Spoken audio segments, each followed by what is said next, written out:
하나님의 말씀은 출애굽기 7장 1절로부터 7절까지 말씀입니다. 출애굽기 7장 1절로부터 7절까지 말씀 제가 대표로 봉독하겠습니다. 여호와께서 모세에게 이르시되 볼지어다 내가 너를 바로에게 신같이 되게 하였은즉 네 형 아론은 네 대언자가 되리니 내가 네게 명령한 바를 너는 네 형 아론에게 말하고 그는 바로에게 말하여 그에게 이스라엘 자손을 그 땅에서 내보내게 할지니라. 내가 바로의 마음을 완악하게 하고 내 표징과 내 이적을 애굽 땅에서 많이 행할 것이나 바로가 너희의 말을 듣지 아니할 터인즉 내가 내 손을 애굽에 뻗쳐 여러 큰 심판을 내리고 내 군대 내 백성 이스라엘 자손을 그 땅에서 인도하여 낼지라. 내가 내 손을 애굽 위에 펴서 이스라엘 자손을 그 땅에서 인도하여 낼 때에야 애굽 사람이 나를 여호와인 줄 알리라 하시매 모세와 아론이 여호와께서 자기들에게 명령하신 대로 행하였더라. 그들이 바로에게 말할 때 모세는 80세였고 아론은 83세였더라. 아멘. 잠시 기도하겠습니다. 하나님 아버지, 수천 년 전 우리가 알 수 없는 땅에서 우리와 다른 환경 속에서 하나님께서 기록하셨던 이 말씀이 오늘날 우리에게 동일하게 하나님의 말씀으로 하나님께서 주셨습니다. 하나님이 이 말씀 우리의 심령을 변화시키며 새로운 삶을 결단할 수 있도록 하나님 이 시간 은혜 허락하여 주시옵소서. 예수님 이름으로 기도합니다. 아멘. 출애굽기를 읽으면서 이해가 안 되는 부분이 있습니다. 왜 바로가 모세를 안 죽였을까? 바로가 누군데? 바로가 왕이고 절대 권력자고 당시에 신과 같은 존재인데 그런 왕 앞에 모세가 와서 왕의 의견이 있습니다. 이렇게 해 주십시오. 이런 일들을 수차례 하는데 말이 안 된 일들을 이렇게 하는데 바로가 왜 모세를 가만두었는가?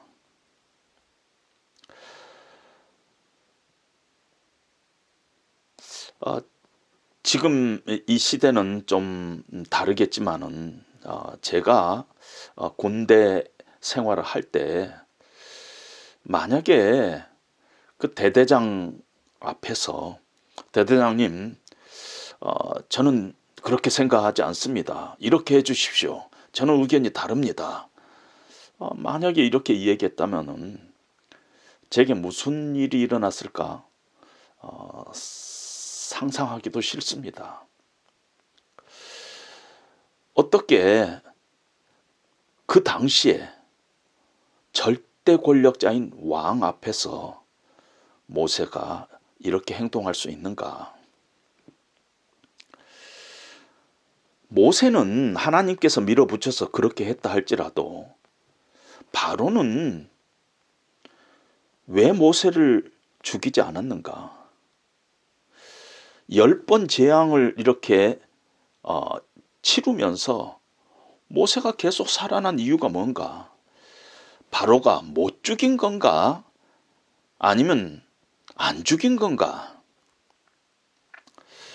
저는 결론적으로 바로가 모세를 못 죽였다 이렇게 제 나름대로 결론을 내립니다. 왜냐하면 오늘 본문에 보니까 하나님이 모세를 바로에게 신이 되게 하셨어요. 죽일 수 있는 권력을 가졌지만은 못 죽인 것입니다. 어떤 영적인 힘에 의해 가지고 바로가 모세를 못 죽인 것입니다. 여러분, 마귀가 예수 믿는 사람 무서워하는 거 아세요? 우리도 이 마귀를 무서워하기도 합니다만은 마귀가 예수 믿는 우리를 아주 무서워합니다. 무당 중에는요, 내림굿하는 진짜 무당이 있고 학원에서 공부해서 얻는 학습 무당이 있어요. 이 학습 무당 가짜 무당이죠. 진짜 신이 내린 무당은요, 구술할 때 예수 믿는 사람이 그 안에 있으면 금방 알아보고 굿 못하는 거 아세요? 제가 성경 공부 시간에 이렇게 말씀드린 적이 있는데요. 제 아내가 그 가정이 불신 가정이었습니다. 1년에도 몇 차례 집안에서 구술하는 집안이었어요. 아내가 중학교 1학년 때인가 예수를 믿게 됐습니다. 여러분, 믿었으면 얼마나 믿음이 좋겠어요. 조그만 계집 아이가 친구 따라 교회 가는 정도, 그 정도 신앙 아니겠어요? 그날도 무당이 집에 와서 구술하고 제 아내는 동생 방에서 만화책을 읽고 있는데 구술하던 그 무당이 갑자기 구술 중단하면서 제 아내가 있는 방을 가리키면서 전원 때문에 굿이 안 된다는 것입니다. 예수를 믿는 조그만 여자아이 하나 놓고 굿이 안 된다. 진짜 무당이다 하는 생각이 듭니다. 학습 무당은 그것도 모르고 그냥 굿하는 것이 학습 무당입니다. 정말 신접한 무당은 예수 믿는 아이가 그 안에 있으면 굿이 안 된다고 합니다. 자칫 잘못하면 작두타다가 발을 다치기도 한다는 거예요. 그래서 예수 믿는 사람은 다 쫓아낸 후에 굿을 한다고 합니다. 이렇게 귀신이 예수 믿는 사람을 무서워합니다. 바로가 모세를 무서워했어요. 왜냐하면 하나님께서 모세를 영적으로 보이지 않지만 바로에게 신으로 삼았기 때문입니다. 그래서 못 죽인 것입니다. 안 죽이는 것이 아니라. 여러분, 우리는 신앙생활 하면서 자주자주 인간을 강조합니다. 어려운 일이 생기면은 육신이 약해서 나도 인간이니까 넘어질 수 있지요. 그렇게 얘기합니다. 맞습니다. 우리가 인간입니다. 절대 인간에 대해서 우리가 환상적일 수가 없습니다. 인간은 본성적으로 타락되었고 연약한 존재이고, 그렇기 때문에 우리 신앙생활의 가장 중요한 개념 중에 하나가 용서입니다. 하나님의 자비와 용서가 없이는 우리는 하나님 앞에 설 수 없는 죄인입니다. 그것이 우리 인간입니다. 인간에 대한 실존적인 이해에 대해서 우리가 환상을 가질 수가 없습니다. 그런데 신앙적인 이해를 하는 것 때문에 우리가 잘못 오용할 때가 있다는 것입니다. 우리 인간이 연약한 존재고 그것 때문에 자주 넘어지고, 그래서 하나님은 인간을 끝까지 용서하시고 사랑하시고, 이런 것 때문에 신앙의 수준을 낮춰버리는 일들이 자주자주 우리 신앙생활에서 생긴다는 것입니다.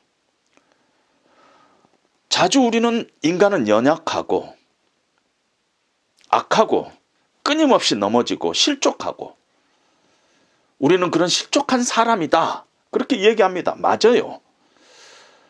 끝없이 하나님께서는 우리의 잘못을 용서하시고 사랑하시는 분이 하나님이시다. 맞아요.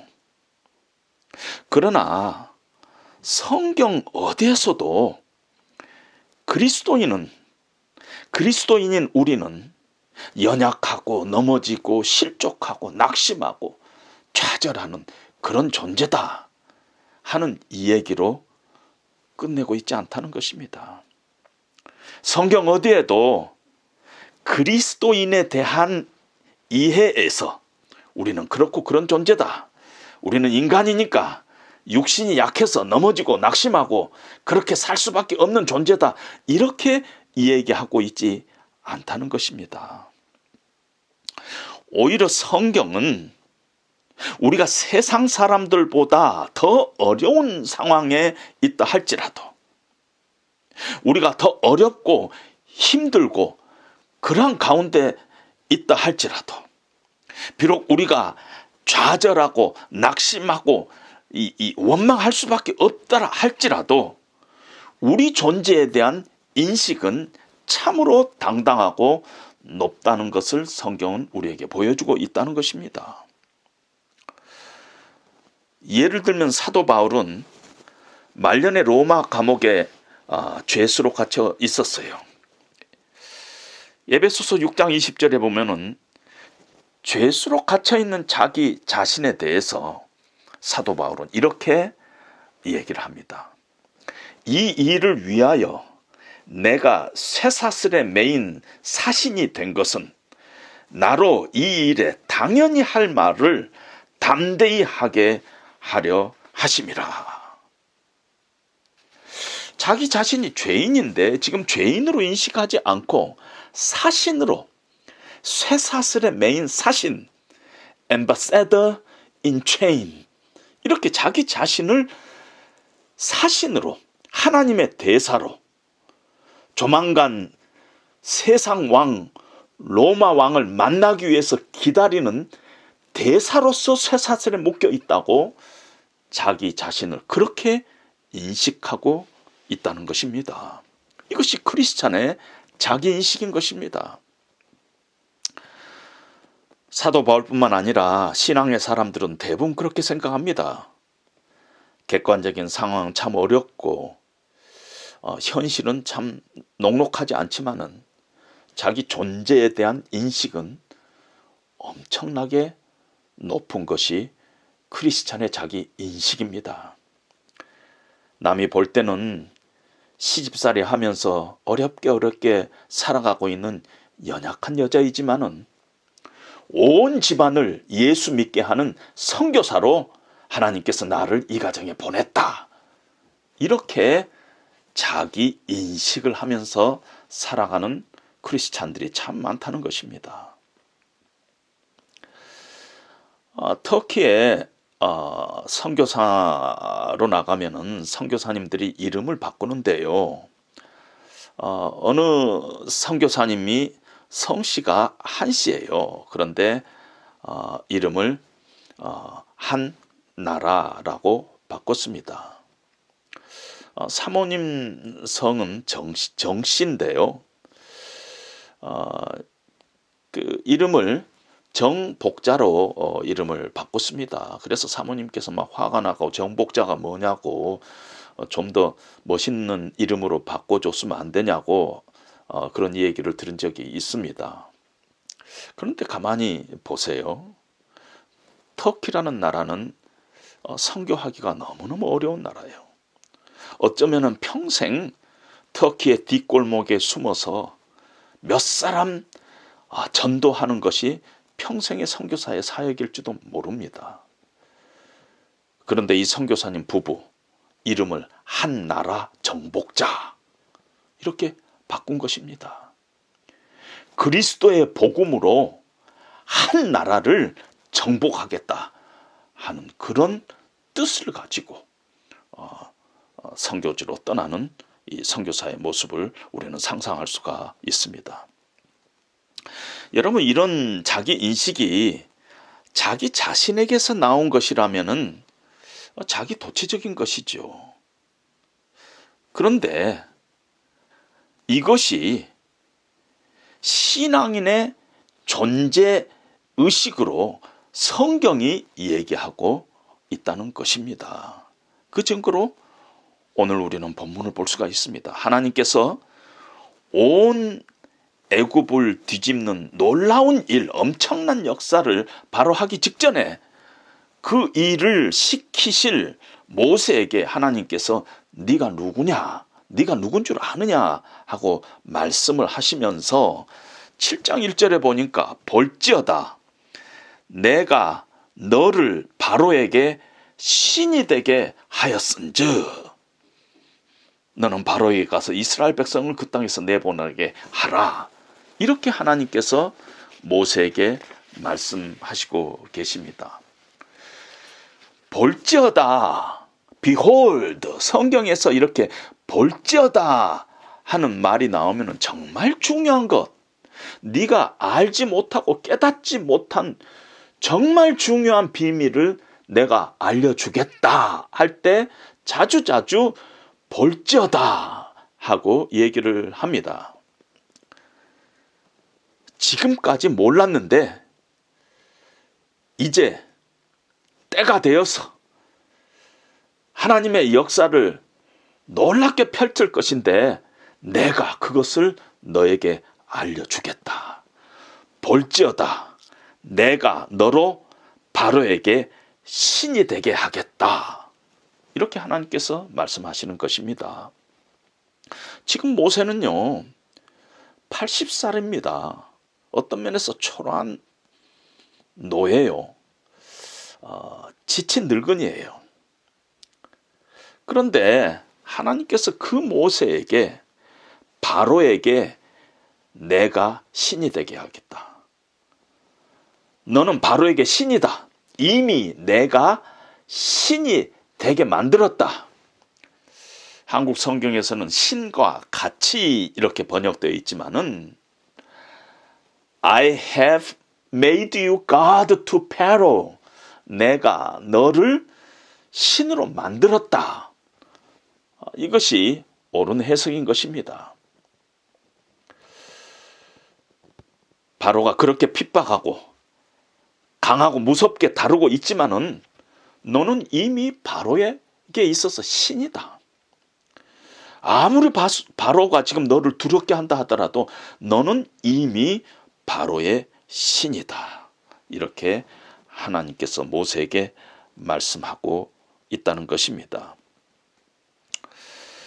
때로는 성경 말씀이 특별히 한 사람에게만 주시는 말씀도 있지만은 많은 경우에 하나님의 말씀이 여러 사람에게 동일하게 적용되는 말씀으로 주실 때가 많이 있습니다.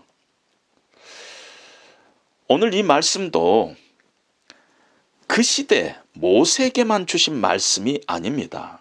하나님의 말씀은 진리이고 오고 오는 모든 세대에게 동일한 진리로 모든 사람에게 적용이 되고 있습니다.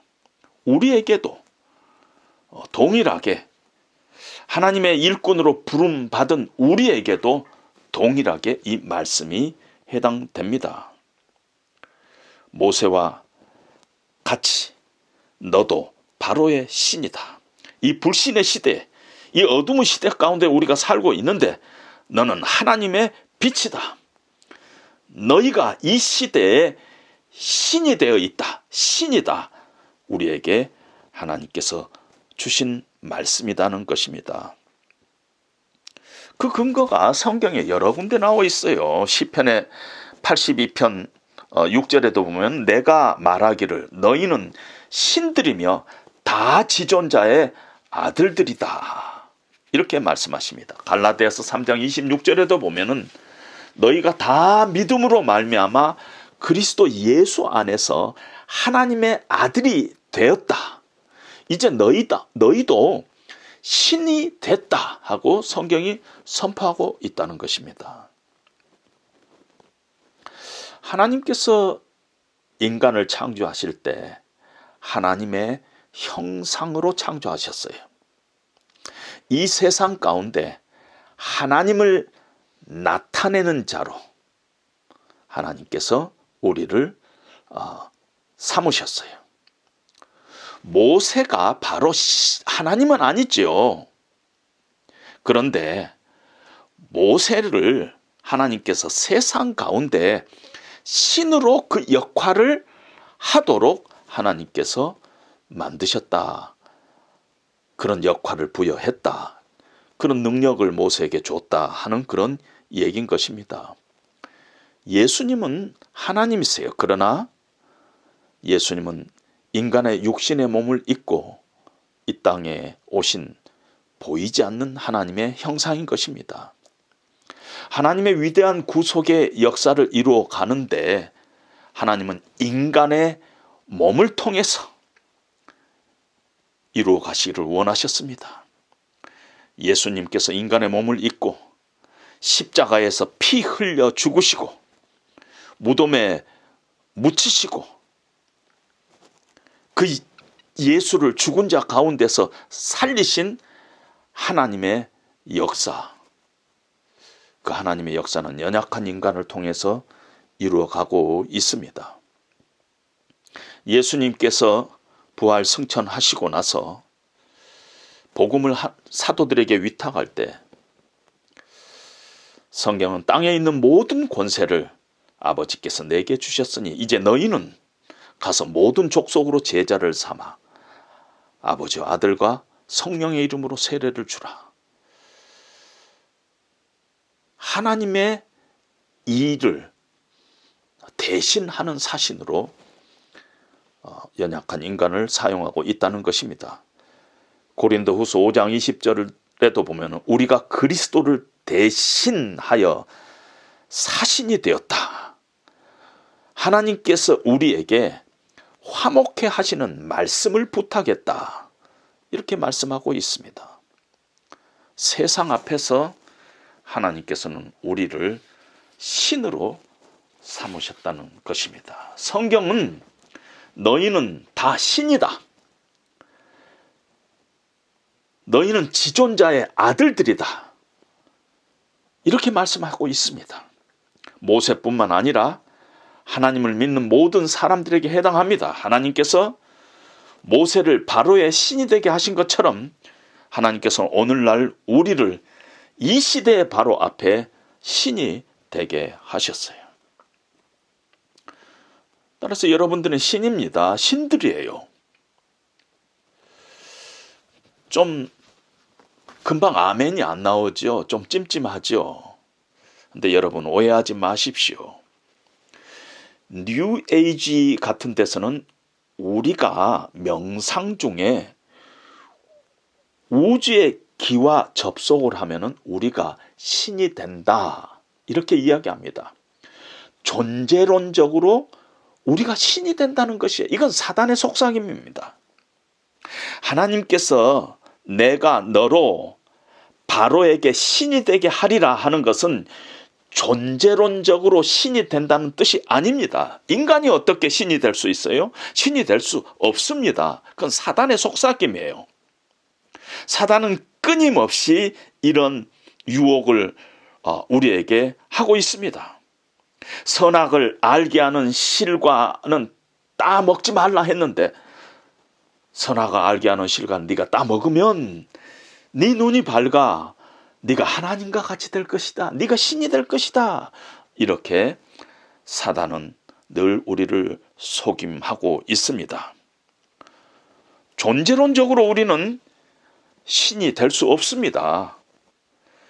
그러나 우리의 삶의 내용과 우리의 삶의 능력이 기능적으로는 신적인 존재로 살아가야 하고 살아갈 수 있다는 것입니다.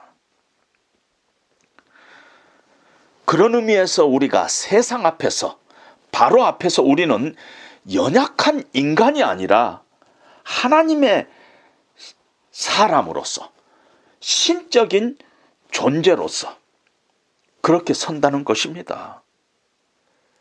연약한 인간으로서가 아니라 하나님의 사람으로 하나님을 대적하는 세상 앞에 하나님의 신으로 우리가 서는 것이 우리 크리스찬들의 모습이라는 것입니다.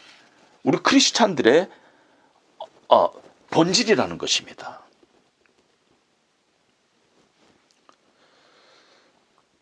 크리스찬이 이 세상을 살아가는데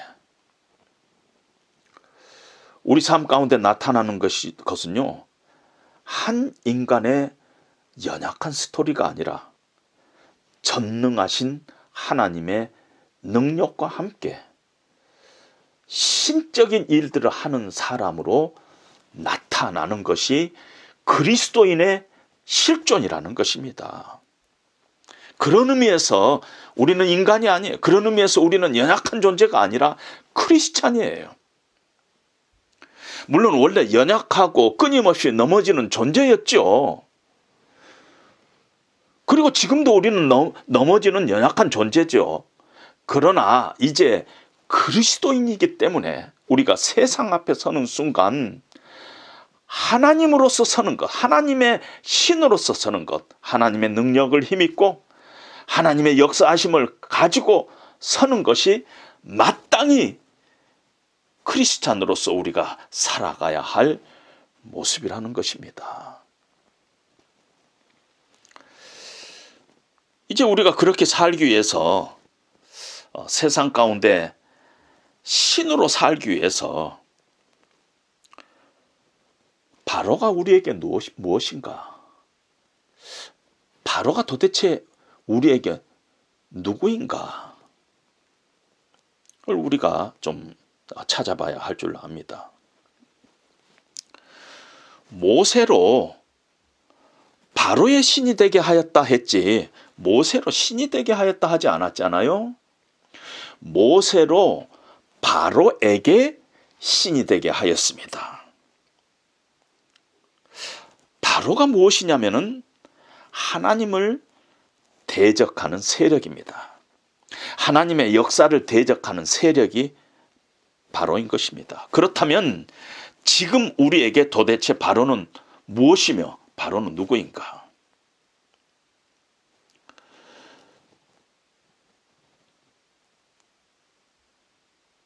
애굽의 바로가 세속적인 힘의 상징이었다면 지금 우리의 바로는 하나님을 대적하는 이 세상의 모든 것입니다. 좀 더 구체적으로 표현한다면 내가 너로 세상에 하나님보다 더 의지하는 돈 앞에서 신이 되게 하였다.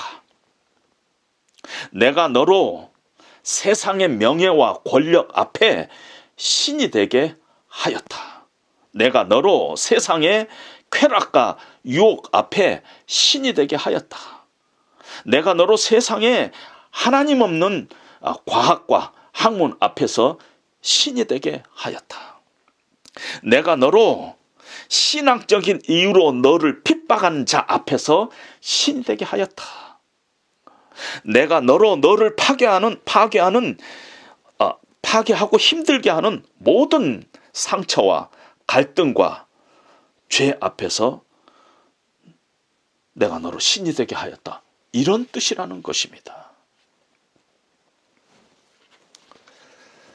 여러분 절대 잊지 마십시오. 하나님께서 우리를 이 시대의 바로 앞에서 신이 되게 하셨습니다. 따라서 우리 크리스찬들은 세상의 권력과 명예 앞에 비굴할 수 없습니다. 하나님보다 더 의지하는 물질 앞에 우리가 주눅들 수도 없고 그걸 부러워해서도 안 됩니다. 우리 크리스찬들은 하나님 없는 지식과 학문에 꼬리를 내릴 필요도 없고 무릎 꿇을 필요가 없다는 것입니다. 세상적으로 성공한 사람들을 부러워할 필요가 없다는 것입니다. 왜냐하면 우리는 하나님의 사람으로 당당해야 되기 때문입니다. 하나님 없는 세상에 어떤 것도 우리를 좌절시키거나 우리를 비굴하게 할 수 없습니다. 왜냐하면 하나님께서 우리를 바로의 신으로 삼았기 때문인 것입니다. 모세로 바로 앞에서 신이 되게 하였다 하는 말이 좀 더 구체적으로 무엇을 의미하는가?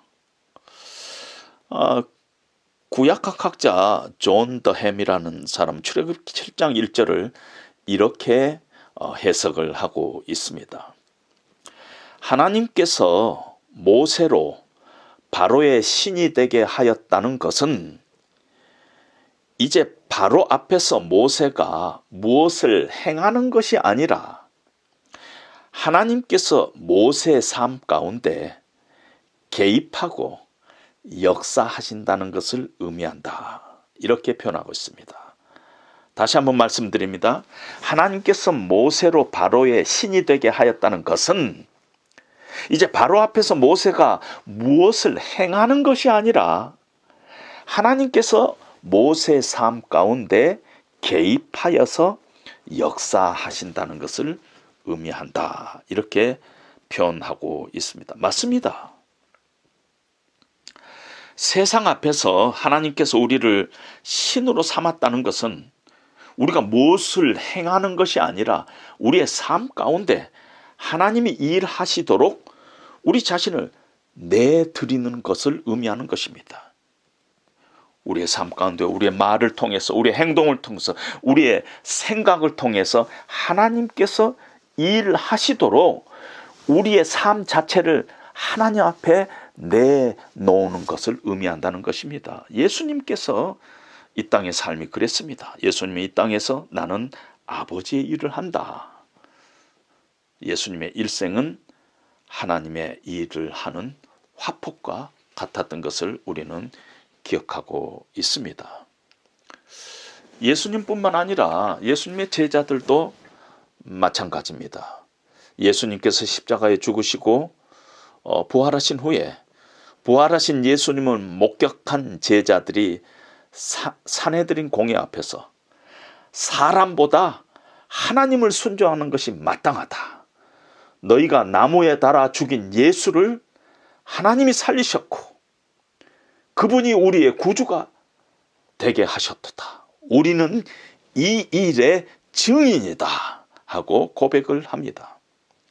제자들은 우리의 삶은 하나님이 행하시는 놀라운 일의 증인이다 하고 말씀하고 있다는 것입니다. 모세는 광야에서 40년 동안 참 초라한 노인으로 살았어요. 그런 모세가 이제 신으로 하나님 앞에 서는 것입니다. 애굽의 역사상 있을 수 없었던 사건, 열재앙, 이 사건이 모세의 일생 가운데서 일어나고 있습니다.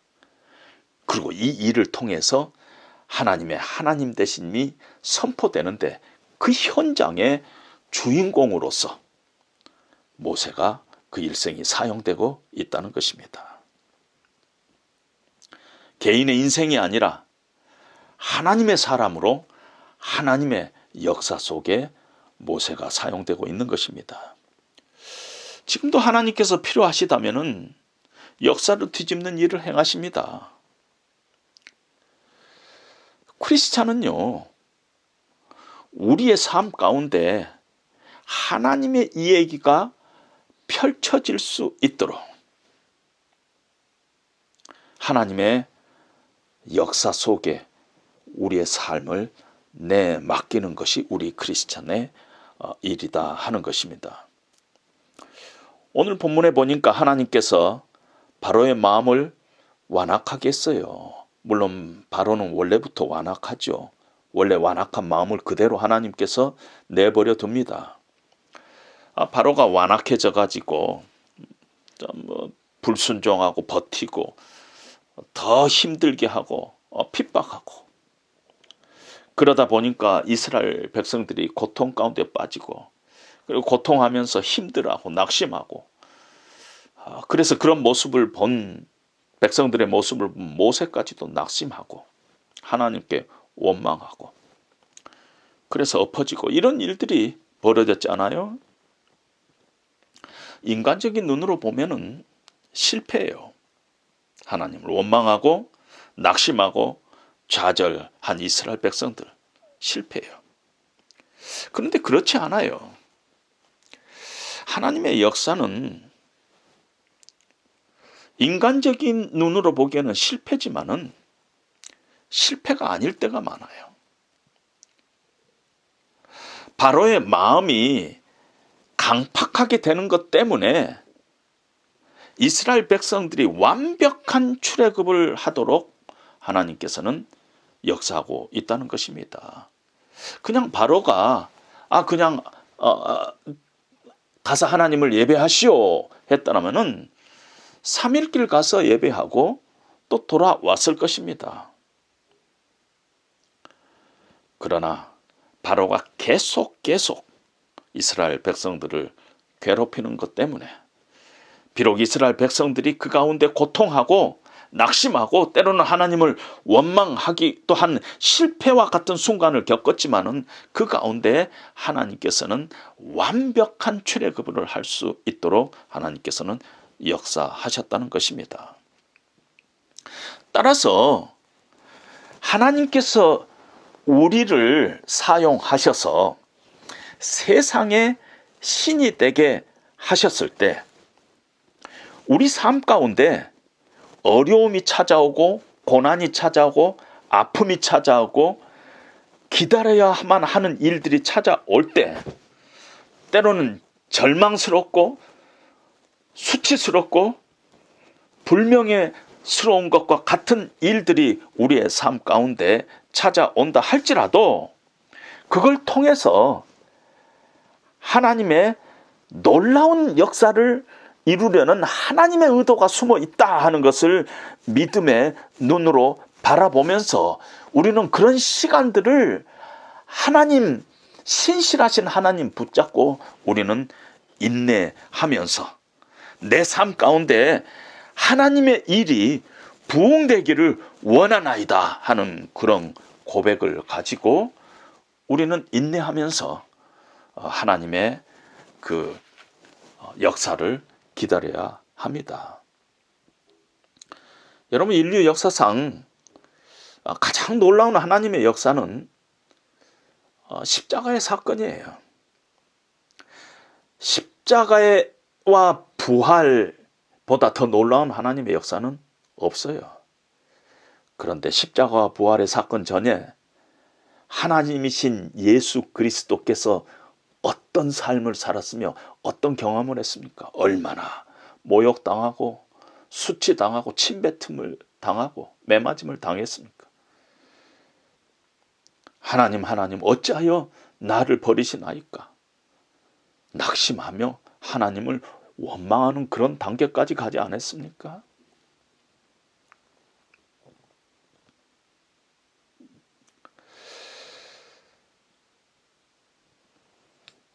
왜 이것들이 중요하냐면은 이 모든 것 때문에 결국은 십자가는 가장 강력한 하나님의 능력이 된 것입니다.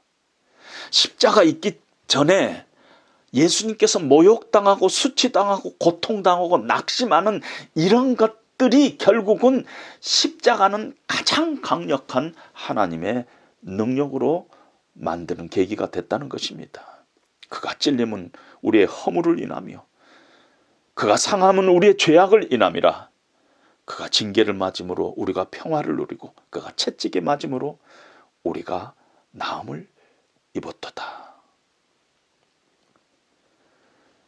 십자가는요, 우리 인생 가운데 우리가 겪을 수 있는 모든 상황과 모든 모욕과 수치와 고통, 낙심까지도 다 품을 수 있는 그것이 십자가인 것입니다.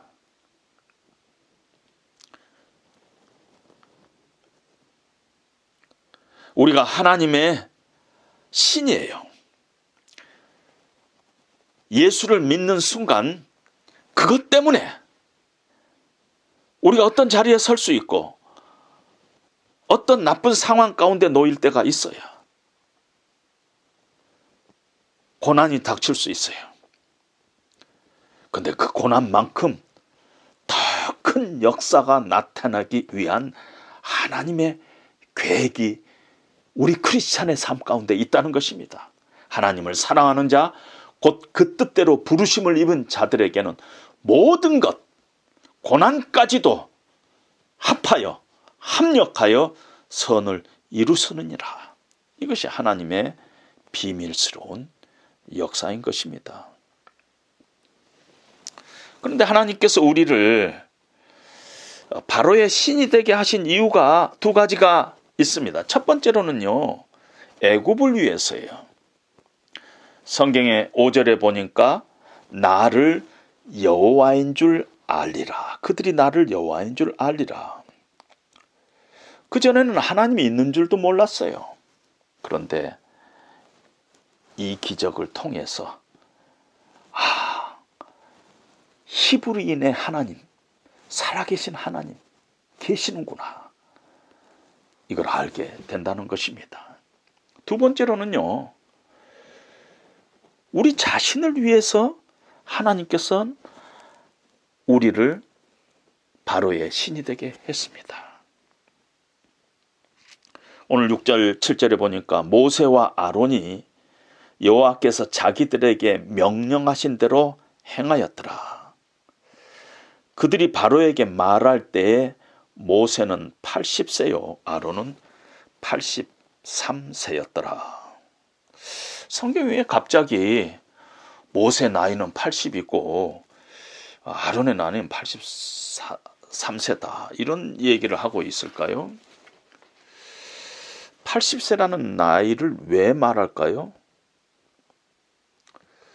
여러분, 80살은요 그 당시에도 늙은 나이고 요즘 우리 시대에도 80살은 많은 나이입니다. 다 살아버린 것 같은 나이. 이 나이에 내가 무슨 일을 하겠느냐. 시편 91편에 보면 우리 인생이 70이요 강건하면 80이라.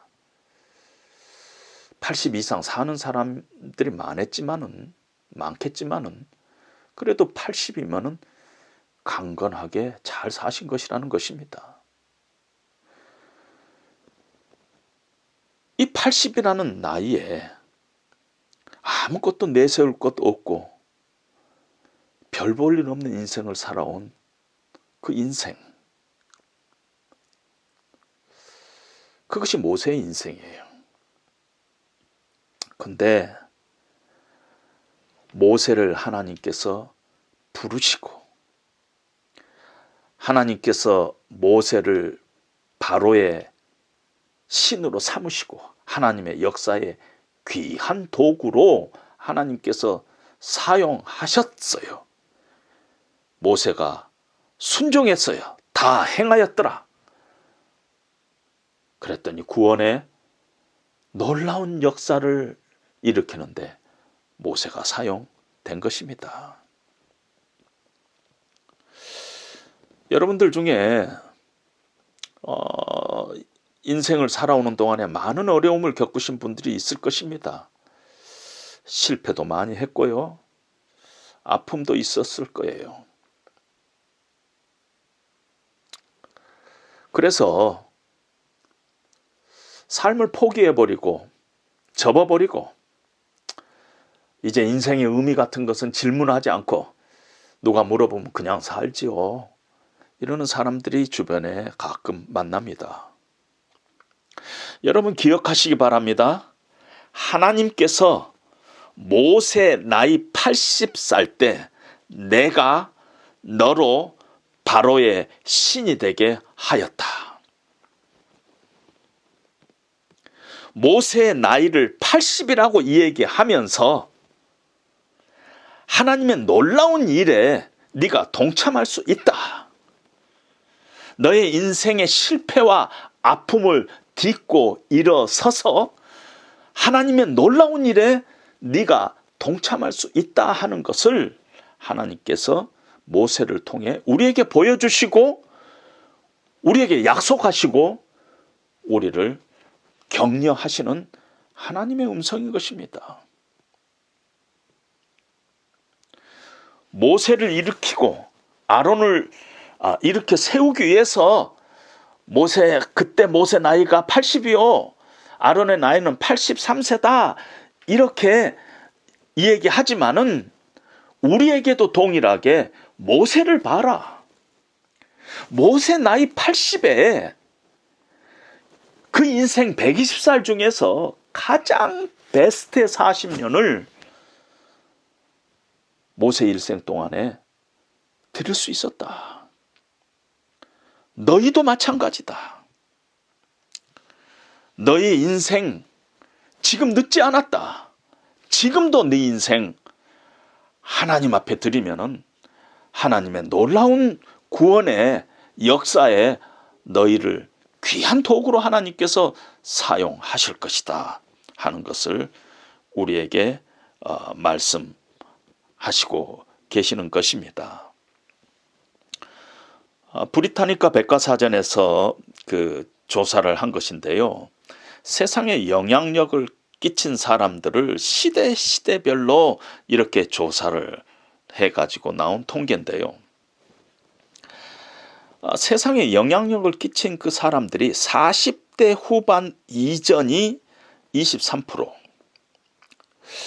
50, 60대가 거의 50 몇 프로, 70대가 10 몇 프로, 80대가 8%.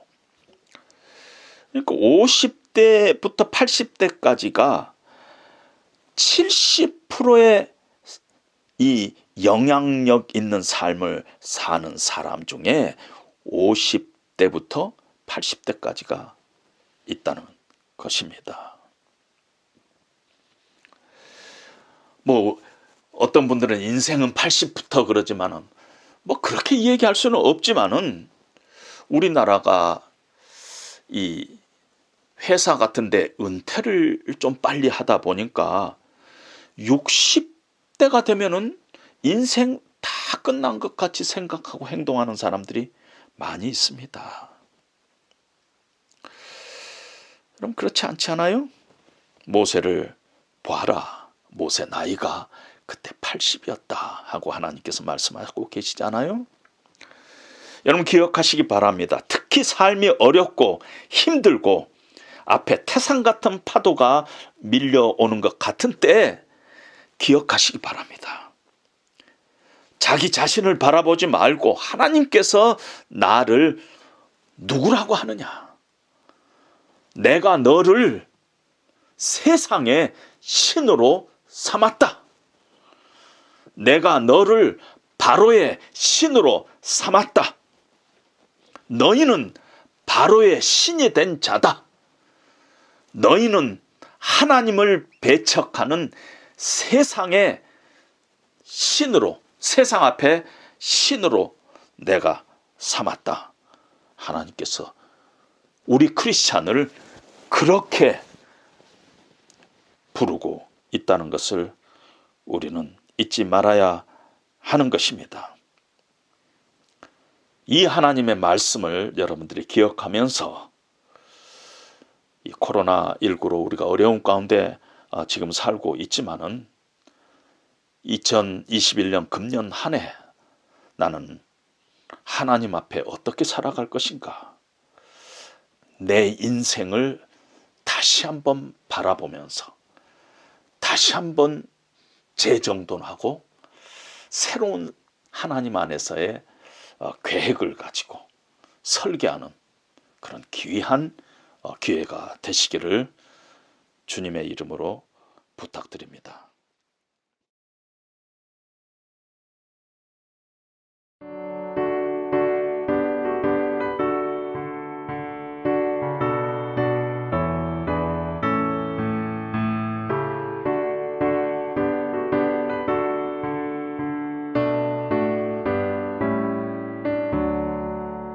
십자가 군명 베어서 예수를 따를 때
이제 축도하심으로 예배 마치도록 하겠습니다.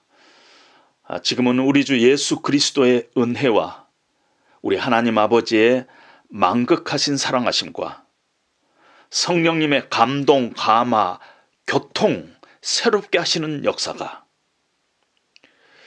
모세를 바로의 신으로 삼으신 것처럼 우리 크리스찬들을 세상의 신으로 삼으셨다는 하나님의 말씀을 붙잡고 우리의 남은 인생을 새롭게 하나님 앞에 결단하고 하나님의 쓰임받는 도구로 의미 있는 삶을 살기로 결단하는 사랑하는 주님의 십자가 교회 성도님들 머리머리 위에 이제부터 영원토록 함께 하시기를 간절히 축원하옵나이다. 아멘.